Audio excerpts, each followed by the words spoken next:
우리가요 무엇이 좋다라고 할 적에 자신의 주관적인 생각과 또 감정이 들어갑니다.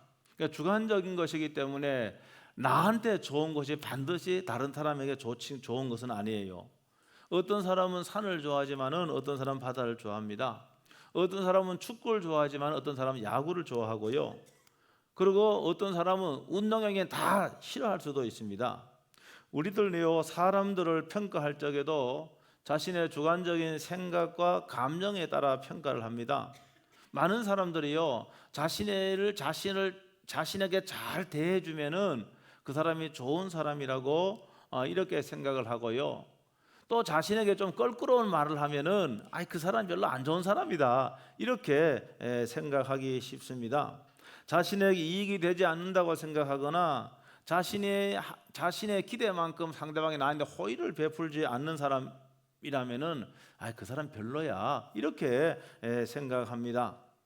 또 한 가지는요, 내가 좋기 때문에 당신도 좋아야 된다 이렇게 강요할 수가 없습니다. 왜 그런가 하면 우리는 다 인간의 고유한 권리가 있고 그거는 자유가 있기 때문에 그렇습니다. 사람들은 제각각요 생각이 다르고 환경도 다르고 여러분 기회도 다르기 때문에 다 좋아할 수는 없는 거예요. 여러분 그래서요 우리 여러분들이요 뭐 교회 생활도 하고 사회 생활도 하는데 모든 사람이 여러분을 다 좋아할 수는 없습니다. 그렇죠? 그런 거예요. 모든 사람이 여러분을 다 좋아하지는 않습니다. 그래서 자신의 분명한 뭡니까 어떻게 보면은 뭐 삶의 가치관이 확실하면은 그런 것 때문에 저 사람이 나를 좋아하지 않는다고 해도 실망을 하거나 그다음 의기소침하거나 그렇게 되지 않는다는 것이죠. 제가 이번 달에요 설교 주제가 가정행복발전소가 설교 주제입니다. 주제. 그리고 제목은 제가 좋은 부모, 좋은 자녀, 좋은 아내, 그 다음에 다음 주는 좋은 남편입니다. 여러분 좋다라고 할 적에 내가 좋게 여기면 진짜 그 사람이 좋은 사람인가? 내가 이 남편을 나는 좋은 남편이라 생각하는데 이게 정말로 하나님 보시기에 좋은 남편인가? 그거 따져봐야잖아 우리는요. 이 아내가 나한테는 정말 좋은 아내인데 하나님 보시기에 좋은 아내인가? 그것도 우리가 따져봐야 되잖아요. 왜? 우리는 하나님을 섬기는 사람들이기 때문에 그렇습니다. 그래서 여기 좋은 아내라고 할 적에 좋은이라는 형용사는 바로 뭡니까? 하나님 보시기에 좋으냐 그 말이에요. 이 좋은은 내가 보기에 아니라 그런 의미가 여기에 담겨 있습니다. 말하자면요 좋음의 기준이 하나님이에요. 하나님의 말씀이 좋은의 기준이 되는 겁니다. 그러므로 오늘 저와 여러분도 부모도 있고 자녀도 되기도 하고 그 다음에 남편과 아내 된 모든 분들이 정말로 내가 하나님 보시기에 좋은 남편인가? 하나님 보시기에 내가 좋은 아내인가? 하나님 보시기에 내가 좋은 부모인가? 또 하나님 보시기에 내가 좋은 자녀인가? 이렇게 5월달에 한번 여러분 생각해 보고 또 은혜가 있길 주의 이름으로 축복합니다. 오늘날 대한민국의 가정에서는요 남편의 권위는 온데간데 없고요 남편들은 가정의 설 자리를 점점 잃어가고 있다 그러죠. 남편이 집에서 큰 소리 치는 것은 옛말이 되었고 지금은 남편들이 가정에서 숨을 죽이며 아내의 눈치를 보는 그런 사정입니다. 아버지가요 아침에 잠자는 아이에게 아무리 일어나라고 해도 대꾸가 없습니다. 그런데 아버지가요 얘야 엄마가 너 일어나라고 한다 그러면 벌떡 일어난다는 유머도 있어요. 그 정도로 뭔가 하면은 이 아버지나 남편의 권위가 이제 설 자리가 없어져 가는 것이 현실이다라고 하는 것이죠. 하나님께서요 가정을 만드셨는데 이 가정은 사회에서 가장 기초적이고 중요한 기관입니다. 그러니까 세상의 모든 기관만큼 세상에 수많은 기관이 있잖아요. 엄청 많은 기관이 있는데 우리가 거기 소속되어 있기도 하는데 가장 중요한 기관은 바로 가정이에요. 여러분의 가정이 튼튼하면은요, 여러분의 가정이 건강하면은요, 여러분 교회 건강합니다. 여러분 교회가 건강하면 여러분이 다 사회에 나가서 생활하잖아요. 여러분 사회도 건강합니다. 가정의 중심이요 자녀가 아니에요. 여러분 가정의 중심은 부부입니다. 그래서 제가 지난 시간에도 너무 자녀들을 의존하지 말아라. 자녀들을 의지하지 말아라. 이건 신앙적이지도 않아요. 연세가 또 드신 분 가운데는요, 자녀만 의존하고 자녀만 바라보는 사람이 있는데 그건 신앙적이지 않아요. 우리는 자녀를 바라보는 것이 아니라 나이가 올라가면 올라갈수록, 연세가 들면 들수록 여러분 자녀 의지하는 거 성경적이지 않아요. 우리는 더욱더 하나님 의지해야 될 줄로 믿습니다. 여러분, 부부가 문제가 있어요. 부부가 문제가 있으면은 이 문제는 자녀에게 영향을 줍니까 안 줍니까? 영향을 주는 거예요. 여러분, 부부가요 너무 알콩달콩 행복하게 살면은 자녀에게 영향을 줍니까 안 줍니까? 영향을 주는 것이죠. 여러분, 아내와 남편이 맨날 싸우고요, 예? 그 다음에 막 그냥 의자가 왔다 갔다 하고 흔들릴 정도로 이렇게 한다고 하면은 여러분, 그 자녀들이요, 야, 결혼 생활은 비참한 거구나, 결혼 생활은 맨날 싸우는 거구나. 그래서 결혼에 대해서 문이 탁 닫혀버리는 거예요. 그러니까 좋은 남자가 있어도 결혼 엄두가 안 나는 겁니다. 여러분, 그런데 아내와 남편이 너무 서로 사랑하고 존경하고요, 재미있게, 너무너무 재미있게 살아요. 그러면 자녀들이 결혼하라고 하지 않아도 결혼할까 안 할까? 결혼하지요. 아, 결혼하면은 아내와 남편은 저렇게 행복하구나, 저렇게 좋은 거구나. 여러분 부모들이 결혼하라 그러지 않아도 결혼할 거예요. 그러니까 뭔가 영향을 끼친다는 겁니다. 굉장히 큰 영향을 끼치는 것이죠. 여러분, 그런데 이 사회의 모든 기관에는 국가에도 질서가 있어야 됩니다. 그래서 뭡니까? 이 질서를 잡기 위해서 법을 만드는 거잖아요. 여러분, 법은요 질서를 세우는 겁니다. 그래서 법이 굉장히 중요합니다. 중요하지 않는 게 아닙니다. 법이 없으면은요 우리의 이 세상에 살면 혼란스러워요. 그래서 법을 가지고 질서 있게 세상이 유지되도록 그렇게 만드는 겁니다. 여러분, 교회도 질서 있어야 됩니다. 여러분, 성경 그래도 하나님은 어떤 하나님인가? 하나님은 질서의 하나님이에요. 성경에 보면 고린도 교회가 있어요. 고린도 교회는요 이 성령의 은사와 능력을 아주 강력하게 체험했습니다. 너도 나도 이런 영적 체험을 하다가 보니까 자신의 영적 체험을 굉장히 뭡니까? 이건 소중한 거는 맞아요. 여러분, 개인적 영적 체험은 소중한 겁니다. 그런데 자신이 받은 영적 체험만 소중하고 다른 사람이 받은 영적 체험은 소중하지 않은 것이 아닙니다. 그렇지요.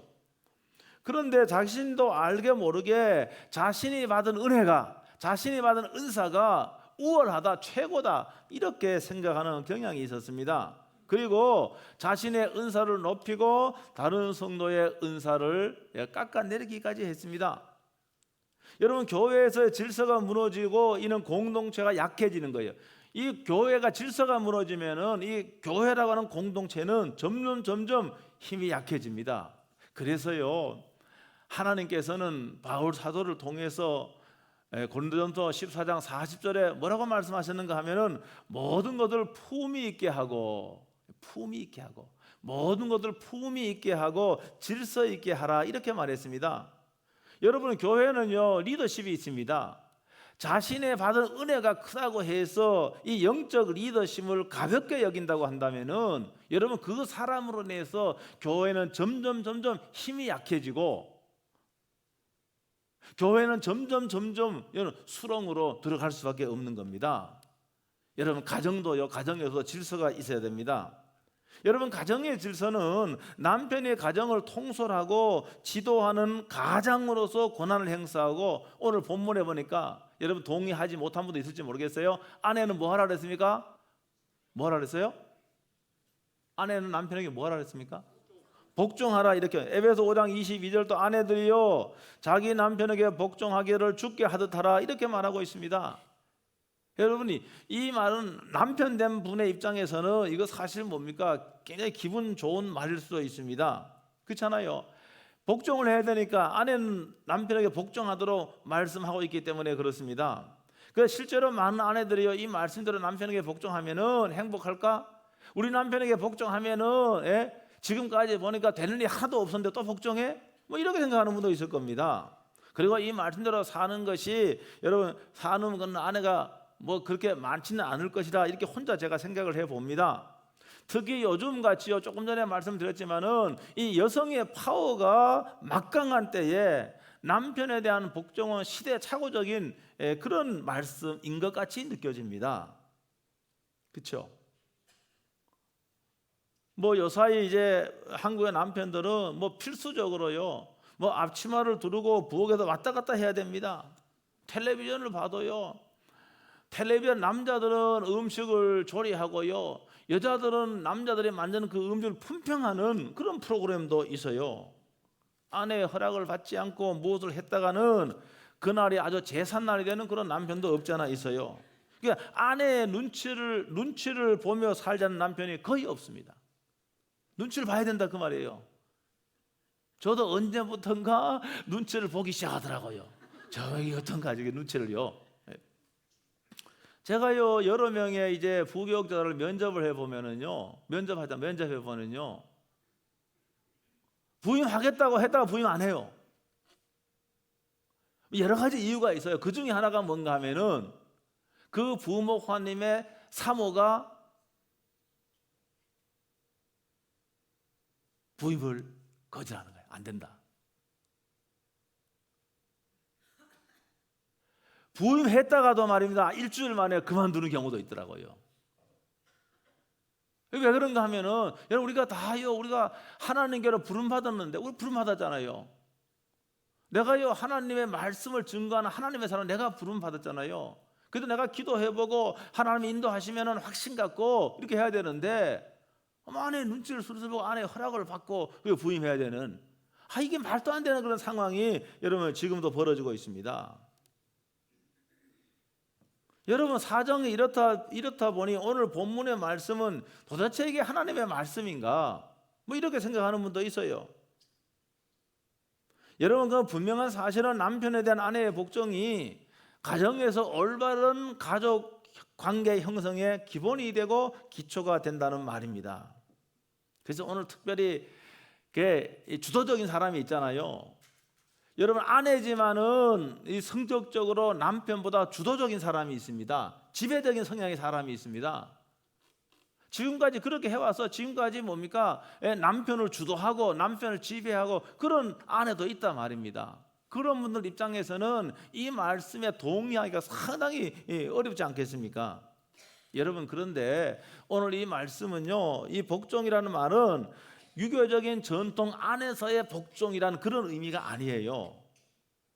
여러분 보통 우리가요 유교적인 그런 가치를 갖고 있기 때문에 복종이라고 하면은 남편은 상전이고 아내는 마치 하인같이 남편이 명령 내리면 맹목적으로 따라야 한다는 것으로 상상하는데, 여기도 그런 뜻이 아니라고 하는 겁니다. 남편은 손 하나 까딱하지 않고 물 대령하고, 이게 유교적인 거지요. 여기서는 그런 뜻이 아니라고 하는 겁니다. 이 아내에게 복종하라고 할 적에 쓴 말이 히포타스란 뜻이에요. 히포타스인데 이게 무슨 말인가 하면은 하나님이 정하신 어떤 질서 속으로 들어간다는 의미의 순종입니다. 그러니까 유교적인 그런 복종 그런 의미가 아니라는 겁니다. 그러니까 남편에게 복종하라는 하나님의 말씀은 하나님께서 세우신 질서 안으로 들어가는 거예요. 그래서 가정의 질서가 세워지는 겁니다. 여러분 가정의 질서가 없는 가정은요, 이게 풍지박산됩니다. 가정의 질서가 딱 있어야 되는 것이죠. 그리고 여기 오늘 에베소 말씀 보면은요, 에베소 5장 18절 제가 가장 좋아하는 말씀 가운데 하나인데, 술 취하지 말라 이는 방탕한 것인 오직 성령으로 충만함을 받으라 그랬잖아요. 그리고 그 뒤에 수많은 인간 관계가 나옵니다. 부모와 자녀의 관계 나옵니다. 그다음 부부와의 관계, 그 다음에 종과 상전과의 관계, 이것은 뭡니까? 성령으로 충만할 적에 이 관계가 정성화된다는 말입니다. 여러분 그러니까 성령으로 충만하지 아니하면은 남편에게 복종한 것도 그 불가능한 거예요. 에베소 5장 23절에 이는 남편이 아내의 머리됨이 그리스도께서 교회의 머리됨과 같습니다. 이렇게 말했습니다. 남편을 머리로 세웠다는 것은 남편이 우월하기 때문이 아닙니다.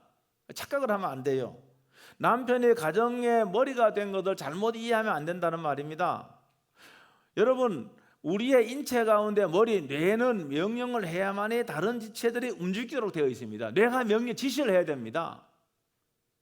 여러분, 우리가 말하는 것도 그렇고 행동하는 것도 뇌의 지시를 따라서 다 하는 겁니다. 그러니까 여기 뭡니까? 어떤 결정을 하잖아요. 결정을 할 적에는 여러분, 남편은 뭡니까? 남편은 아내의 의견을 정치하는 겁니다. 자녀의 의견들, 생각을 정치하는 겁니다.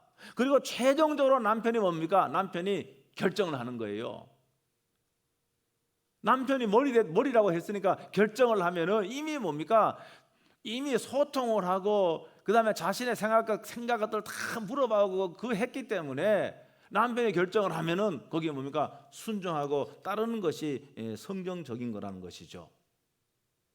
그런 의미입니다. 그러니까 무조건 그냥 의견도 물어보지 않고 혼자 독단적으로 결정 따라와, 이 복종이 그게 아니라는 겁니다. 그 뜻이 아니라는 거예요. 잘못 이해하면 안 된다는 겁니다. 가정의 질서를 위해서 히포타스 복종해야 된다 그 말입니다.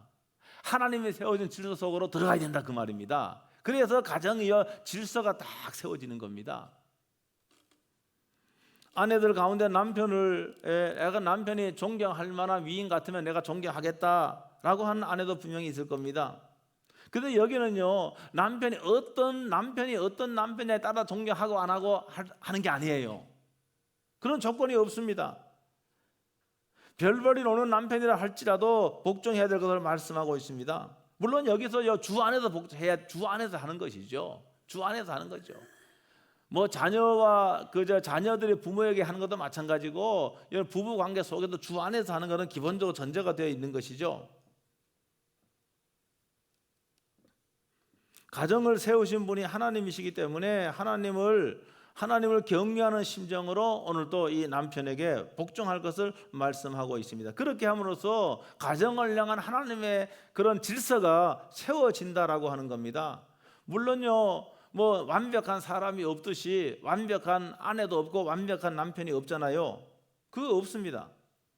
여러분, 그런데 우리는 그러니까 이게 객관적으로 완벽한 건 없다는 거죠. 객관적으로 남편은 100% 완벽한 사람이 없고 남편이 없고 아내가 없다는 겁니다. 근데 이거는 다 이게 주관적인 거. 예? 그러니까 뭐 사회적인 지위가 있고 없으면 아무 상관없이 남편을 가정의 머리로 삼았기 때문에 뭘 해야 되는가? 이걸 인정을 해줘야 되는 겁니다. 우리는요, 인정 욕구가 다 있습니다. 누구나가 있습니다. 인정 욕구가 있습니다. 근데 이 인정 욕구가 심한 사람이 있습니다. 그러니까 인정을 받기 위해서 수단방법을 가리지 않는 사람도 있어요. 뭐 저도 인정 욕구가 있어요. 저는 상대적으로 보니까 인정 욕구가 덜한 사람이에요. 저는 덜한 사람인데 이 인정 욕구가 강한 사람이 있습니다. 이 인정 욕구가 강한 사람들은 때로는 뭡니까? 시기와 질투도 많이 합니다. 그 사람 인정을 받아야만이 직성이 풀립니다. 인정을 받아야만이 뭡니까? 자기가 안전하다고 생각합니다. 인정 욕구가 누구나가 다 있습니다. 여러분, 그런데 여러분, 남편이 아내에게 여러분 인정을 받을 적에 이 남편은 순둥이가 되고, 여러분, 이 남편은 아내를 더 여러분 사랑하고 가족을 위하여 애쓴다라고 하는 거예요. 여러분, 남자들은요 인정과 칭찬에 목말랐습니다. 혹 여러분 직장생활 하는 분들은 혹시 직장에서 남편 인정받지 못하고 혹 직장에서 칭찬받지 못했는데 집에 오면 아내가 인정을 해줘요.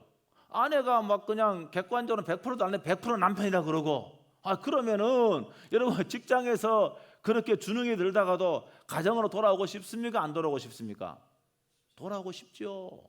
그런데 반대로 직장에서 별로 인정 못 받아, 직장에서 진급도 별로 동기보다 늦어. 그런데 집에 와도 당신은 그거밖에 안 되느냐 그러고, 응? 당신 동기들은 다 진급하는데 당신은 왜 진급 못하냐 그러고, 여러분, 이렇게 하면 이 남편이 가정에 설 자리가 있겠습니까? 여러분, 집에 들어오고 싶은 마음이 있겠어요, 없겠어요? 없지요. 당연히요. 들어가고 싶지 않지요. 그러다 공원에서 방황하다가 뭡니까? 자신에게 호의적으로 대하고 잘생겼다 그러고 멋있다 그러고, 그러는 거 홀라다 넘어갈까 안 넘어갈까? 넘어갈 수도 있다 그 말입니다. 넘어갈 수도 있다 그 말입니다. 그런데요, 립 서비스인 줄 인정해주고 칭찬해주면 립 서비스인 줄 알면서도 뭡니까? 예? 기분이 좋은 거예요. 남편을 가정의 머리로 하나님이 세우셨기 때문에 여기 남편에게 복종하는 아내가 되도록 그렇게 말씀을 하고 있습니다. 아내들 가운데는 남편을 지배하고 모든 것을 자기의 뜻대로 하려고 하는 아내들도 있습니다. 이거는 이제 뭔가 이 성향적으로 남편은 소극적이고 아내는 주도적이고 그런 사람이 있어요. 그래서 세상적인 방법으로 세상의 가르침을 따라서 남편을 자신에게 굴복시키고 여러분 조정하려고 하는 그런 아내도 있을 수 있습니다. 여러분, 그런데 오늘 보니까 남편의 머리됨을 인정하고 남편에게 복종해야 여러분이 행복하다 이렇게 말하고 있습니다. 제가 어떤 책을 보니까요, 바람 피우는 남자들, 요사이는 근래에는 여성들의 사회활동이 많기 때문에요, 여러분 남자들만 바람 피우는 게 아니라 여성들도 바람 피우는 확률이 굉장히 많습니다. 수치가 나와 있어요. 제가 그거 봤어요. 굉장히 많습니다. 바람 피우는 남편도 여러 가지 유형이 있는데 그 중에 하나가 뭔가 하면은 늘 너무 이 사람 얌전한 사람이야. 얌전한 남편이야. 새색시 같아. 그런데 아내에게 쥐어 살고 아내 앞에 서면은 호랑이 앞에 쥐와 같은 남편. 이런 남편이 바람 피우는 경우가 많이 있어요. 왜 그런가 하면은 똑같은 이야기예요. 집에 오면은 늘 불안해. 아내한테 공격당하지, 아내한테 호랑이 앞에 쥐 같은 모습이니까 늘 불안해요. 여러분, 그런데 사회에 가면은 여러분 자신을 인정해주고 자신을 뭔가 높여주는 그런 이성을 만나게 되면은 거기 어떻게 됩니까? 거기에 마음이 뺏기는 거예요. 제가 어렸을 적에요, 저희 집에 새 사는 분이 있었어. 제가 어렸을 적에. 근데 나이 차도 많이 났어요. 그래서 제가 어린 마음에 이런 생각을 했어요. 어떤 생각이냐? 야, 저분은 저렇게 안 생긴 여자하고도 살 수 있나? 그런 생각 어릴 때 했어요. 그 나이 차가 많이 나는데 나중에 제가 알았던 거는 뭔가 하면은 뭡니까? 두 집 살림 하는 거야. 두 집 살림. 네? 물론 젊다라고 하는 그 사람 같이 사는 여인이 젊다라고 하는 것도 있지만은 뭡니까? 인정해주고요, 칭찬해주고요, 막 띄워주니까요. 거기에 뭡니까? 빠져버린 겁니다. 오늘 말씀 마치겠습니다. 지금 여러분 가까이 있는 사람이요 가장 최고의 선물입니다. 아시겠습니까? 여러분 가까이 있는 사람이 최고의 선물이에요. 여러분 신앙생활을 하니까, 여러분 교회생활을 하니까 여러분의 가장 가까운 목사는 누굽니까? 누구예요?